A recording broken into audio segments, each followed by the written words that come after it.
নমস্কার বন্ধুরা, আমি বিডিএস এনভিশনের পক্ষ থেকে আবার নিয়ে এসেছি এক্সেলের টিপস অ্যান্ড ট্রিক্স। এখন স্টুডেন্টদের জন্য একটা ভালো সময়, এক্সাম হয়ে গেছে, প্রত্যেকেই এখন চিন্তা করছে যে কোন লাইনে পড়াশোনা করা হবে, কি নিয়ে পড়বে। আর এই সময় একটু খালি আছে, এই সময়টা তোমরা স্কিল ডেভেলপমেন্টের জন্য জোর দিতে পারো। বিশেষ করে যারা কলেজে যাচ্ছ তাদের জন্য এটা খুবই জরুরি, কারণ এমএস অফিস এমন একটা টুল যার গুরুত্ব অপরিসীম। তো আজকে আর দেরি না করে আমি আজকে যে ভিডিওটা করছি সেটা হচ্ছে একদম বিগিনারদের জন্য। যারা এক্সেল তো শুনেছে, এমএস অফিস তো শুনেছে, এক্সেল শুনেছে, ওয়ার্ড শুনেছে, কিন্তু তারা কোনোদিন এটা ব্যবহার করেনি। তো প্রথম থেকে আমি সেই জিনিসটা কিভাবে এগুলো হয় বা কি এই জিনিসটা, বিশেষ করে এক্সেল আজকে বলছি, অন্যদিন আবার ওয়ার্ড বা পাওয়ার পয়েন্ট এগুলো বলবো। তো চলুন শুরু করা যাক। এখানে দেখো এক্সেলের আইকনটা আছে, আমি এটাকে জাস্ট ক্লিক করলাম। এখানে অনেকগুলো টেমপ্লেটস দেখায়, আমি ওগুলোতে এখন যাচ্ছি না। আমি এটা আগে বলে রাখি, এটা আমি 2016 ভার্সন ইউজ করছি এমএস অফিস। সো একটু আলাদা হতে পারে কেউ যদি লোয়ার ভার্সন ইউজ করো। বেসিক জিনিসটা পুরোটাই সমান থাকবে, তোমাদের অসুবিধা হবে না। তো আমি একটা ব্ল্যাঙ্ক সিলেক্ট করলাম। এখানে দেখো ফাইল, এখানে গিয়ে আমি ব্ল্যাঙ্ক চুজ করলাম, দুবার হয়ে গেছে। এটাকে গুলোকে ট্যাব বলা হয়। Home, insert, page layout, formula বার, ডেটা, এগুলোকে ট্যাব বলা হয়। রিভিউ, ভিউ, ডেভেলপার, পিভট, এগুলোকে একটা ট্যাব বলা হয়। আর এই ট্যাবের নিচে দেখো এরকম করে কিছু গ্রুপ করা আছে, এইটাকে রিবন বলা হয়। রিবন, ঠিক আছে। ইনসার্টেও দেখো আছে, পেজ লেআউটেও দেখো আছে, এবং এর মধ্যে কিছু কিছু গ্রুপিং করা আছে। যেমন মার্জ, পেজ লেআউটে তো merging, orientation, size, print area, background, এইটা একটা গ্রুপ। এদিকে একটা থিমস, কালার, ফন্ট, এফেক্টের একটা গ্রুপ, এটা একটা গ্রুপ। এই গ্রুপের নিচে দেখো এখানে একটা করে ছোট্ট অ্যারো দেওয়া আছে, এটাকে লঞ্চ বলা হয়, লঞ্চ বটম বলা হয়। যেটাকে টিক করলে এরকম আরো অপশন বেরিয়ে আসে, এক্সট্রা অপশন। তো আমি হোমে চলে যাচ্ছি। এগুলো হলো রিবন। আচ্ছা, এইটা হচ্ছে এ, বি, সি, এগুলোকে কলাম বলা হয়, কলাম। ই, এফ, আর এটাকে হচ্ছে রো বলা হয়, রো। 2, 3, 4। যদি আমরা নিচে যাই,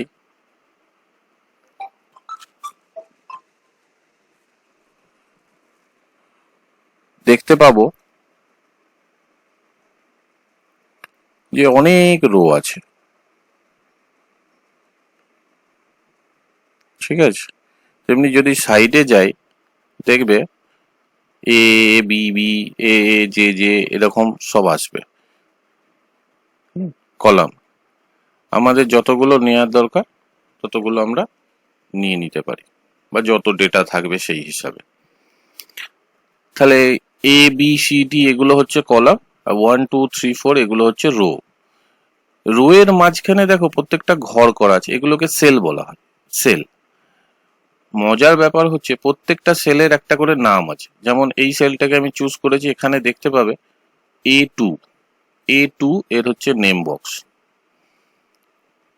এখানে দেখো H6, মানে H কলামের 6 রো, তো এই সেলটার নাম হচ্ছে H6, H কলামের 6 রো। আবার এখানে যদি দিই F কলাম 8, তো এর নাম হচ্ছে F8 সেল নেম। এগুলোকে সেল নেম বলা হয়। এই নেমগুলো কেন থাকে তার কারণ হচ্ছে তোমরা ফলো করতে থাকবে আমার চ্যানেলে, তো ধীরে ধীরে সেগুলো দেখতে পাবে। এগুলো ফর্মুলা যখন ইউজ করা হবে তখন এগুলোর খুব দরকার আছে, ঠিক আছে? তার জন্য এগুলো দেওয়া আছে।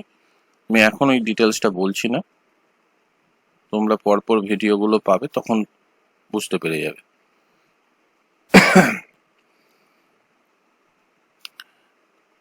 ইনসার্ট ট্যাব, এখানে এরকম আছে, বিভিন্ন জিনিস ইনসার্ট করা হয়। আমি প্রথমে আজকে বেসিক জিনিস তোমাদেরকে কিছু দেখাই। যেমন ধরো আমি যদি এটাকে লিখি, এখানে এটা লিখলাম,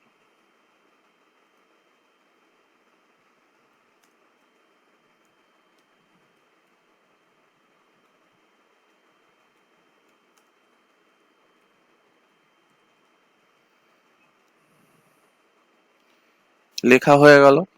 আমি A1 এ লিখলাম, দিয়ে এন্টার করলাম। এন্টার করলে নিচের সেলে চলে আসবে।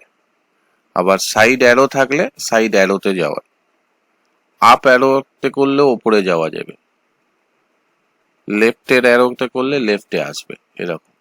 এবার দেখো এই জিনিসটা কিন্তু বিগিনার্স গাইড আমি লিখেছি A1 এ, কিন্তু এটা বি থেকে সি পর্যন্ত চলে গেছে। আমি যদি বি তে কিছু লিখি তাহলেও কিন্তু দেখো এই লেখাটা আছে। এটাকে যদি ফিট করতে হয় সেলের মধ্যে, এই যে জিনিসটা দেখছো এটাকে ডট বলা হয়, এটাকে এরকম ভাবে টানা যায়, টেনে এরকম বড় করে দিলাম, বড় করে দিলে এটা ফিট হয়ে যায়। অথবা তোমাদেরকে প্রথমে এটা চুজ করতে হবে, এরকম আসবে, ডবল টিক করে দিলে এটা কিন্তু অটোমেটিক ফিট হয়ে যাবে। আরেকবার করে দেখাচ্ছি।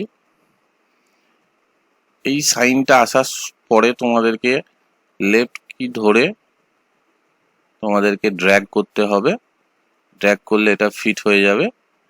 নচেত এইখানে গিয়ে কার্সারটা নিয়ে গেলে এরকম দেখো এখানটা একটা অ্যারো আসছে, এখানটা একটা অ্যারো, এটাকে এই অ্যারোটা আসলে তখন ডবল ক্লিক করে দিলে এটা ফিট হয়ে যাবে, ঠিক আছে? এবার ধরো আমাকে, আমি এখানে ধরো একটা নাম্বার দিচ্ছি, সিরিয়াল নাম্বার দিলাম, আইটেম ধরো কিছু দিচ্ছি, আইটেম দিলাম, কোয়ান্টিটি লিখলাম,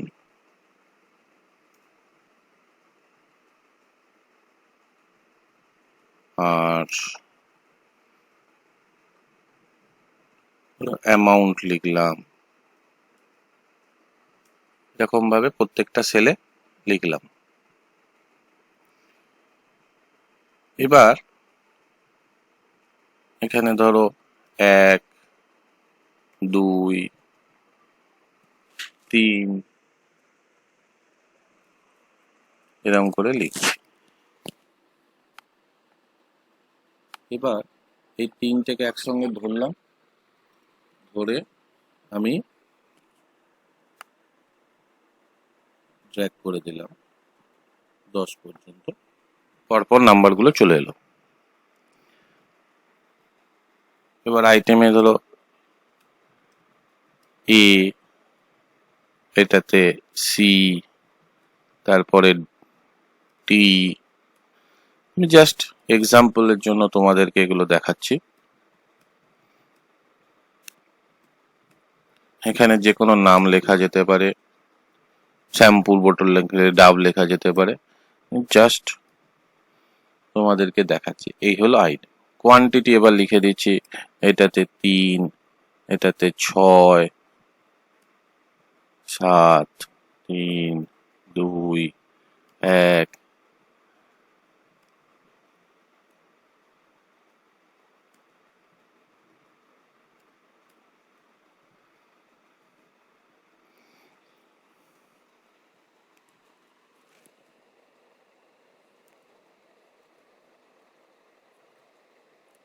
অ্যামাউন্টের ঘরেও কিছু দিয়ে দিচ্ছি।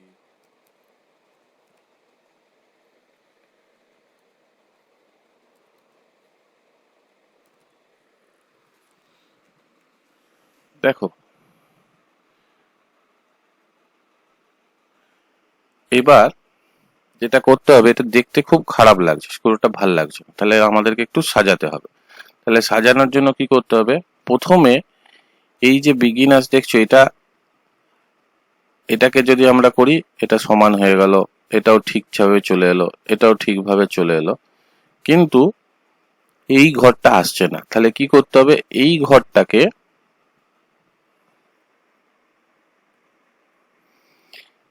এই সেলটাকে মার্জ করে দেবো এতখানি। তাহলে কি করব, এটাকে প্রথমে সিলেক্ট করে শিফট টিপে রাইট অ্যারো দিয়ে ডি কলাম পর্যন্ত চলে গেলাম। যে দেখো এখানে মার্জ আর সেন্টার লেখা আছে, এই রিবনের মধ্যে মার্জ আর সেন্টার লেখা আছে, আমি জাস্ট এটাকে ক্লিক করে দিলাম, মার্জ আর সেন্টার হয়ে গেল। তাহলে হয়ে গেল। এবার ধরো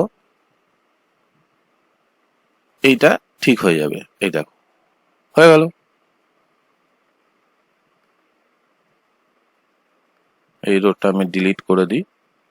হ্যাঁ, এগুলো হয়ে গেল। এবার এই প্রত্যেকটাকে সিলেক্ট করব, শিফট টেপে শিফট ধরে পুরোটাকে সিলেক্ট করতে হবে। আমরা বর্ডার দিতে যাচ্ছি, বর্ডারটা এইখানে আছে, এটা হলো বর্ডার। ফুল বর্ডার যদি দিতে হয় তাহলে এরকম দিলেও। এবার ধরো প্রত্যেকটাকে যদি এরকম করে দিতে হয় তাহলে অনেক সময় লাগবে। তাহলে কি করব, আমরা পুরোটাকে শিফট ধরে রাইট অ্যারো আর ডাউন অ্যারো সিলেক্ট করে নিলাম, দিয়ে এখানে এই বক্সটাতে টিক করে অল বর্ডার করে দিলাম। হলো, বর্ডারটা চলে এলো। আমি একটু বড় করে দিই, দেখতে সুবিধা হবে। হ্যাঁ, এবার হলো বর্ডার চলে এলো। এবার ধরো এই লেখাগুলো অদ্ভুত ধরনের, সবগুলোকে সেন্টারে আনতে হবে। তাহলে কি করতে হবে, ধরো আমি এটাকে যদি এরকম করে, এইখানে দেখো একটা অ্যালাইনমেন্ট আছে, এই অ্যালাইনমেন্ট গ্রুপে এটা হচ্ছে মাঝখানে, এরকম মাঝখানে। এবার একটা একটাকে না করে আবার সেরকম ভাবে পুরোটাকে সিলেক্ট করে রাইট অ্যারো দিয়ে শিফট টিপে আর শিফট টিপে ডাউন অ্যারো পুরোটাকে সিলেক্ট করে এটা করে দে, তাহলে সবগুলো এক সমান চলে আসলো। খুব ইজি। আমি আরেকবার করে দেখিয়ে দিচ্ছি।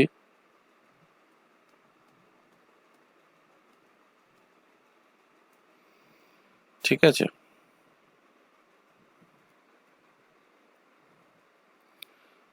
বড় করে দিই আগে। হ্যাঁ,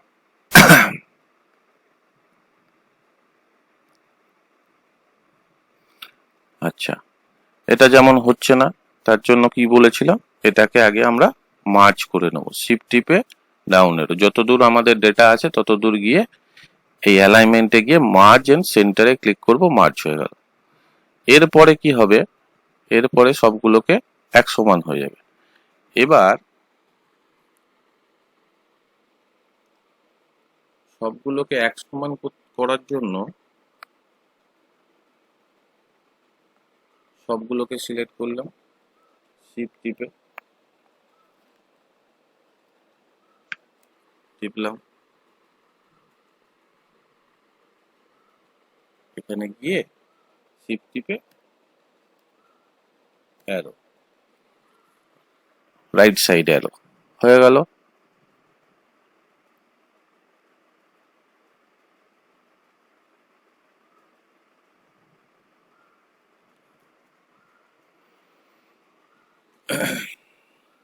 বর্ডার দেব, বর্ডার একটা একটা করে দিতে, এখানে গিয়ে অল বর্ডার দিলাম, কিন্তু সবগুলোকে একসঙ্গে না করতে পারলে অনেক সময় লাগবে, তাই শিফট টিপে এটাকে ধরে ডাউন অ্যারো দিয়ে আবার শিফট টিপে অল বর্ডার, অল বর্ডার চলে এলো।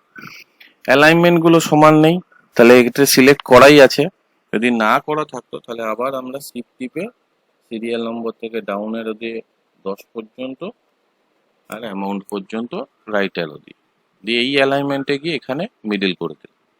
সবগুলো সুন্দর দেখতে লাগছে। এবার এখানে দেখো এটাকে বোল্ড করার জায়গা আছে, একটু বোল্ড হয়ে গেল, বোল্ড হয়ে গেল। এগুলোকে একটু আলাদা দেখানোর জন্য সবগুলোকে সিলেক্ট করে নিলাম, একটু ইটালিক করে দিলাম। আইটা হচ্ছে ইটালিকের সাইন, ইটালিক হয়ে গেল। ঠিক আছে,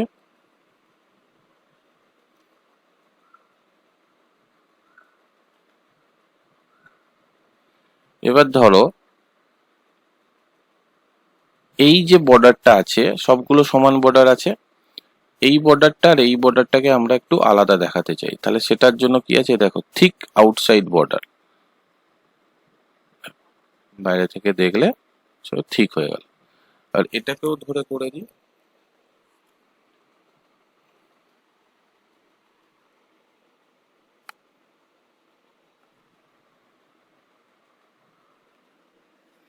তাহলে ভেতরের বর্ডার গুলো হচ্ছে তোমার সরু থাকলো আর আউটসাইড বর্ডারটা খালি বড় থাকলো। সিরিয়াল নাম্বার গুলোকেও তুমি যদি চাওয়া যায়, মনে হয় বোল্ড করা যেতে পারে, বোল্ড হয়ে গেল।